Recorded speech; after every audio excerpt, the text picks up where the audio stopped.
அன்பார்ந்த வாடிக்கையாளர்களே, நம்ம Porur brand showroom Voltas side by side refrigerator இருக்கு, பாட்டம் ஃப்ரீசர் மாடல் இருக்கு, டபுள் டோர் ரெஃப்ரிஜிரேட்டர் 2 வேரியன்ட்ல இருக்கு.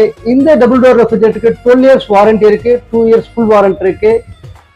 சிங்கிள் டோர் ரெஃப்ரிஜிரேட்டர் 5 ஸ்டார் ரேட்டிங்ல இருக்கு, 4 ஸ்டார் ரேட்டிங்ல இருக்கு அண்ட் 3 ஸ்டார் ரேட்டிங்ல இருக்கு.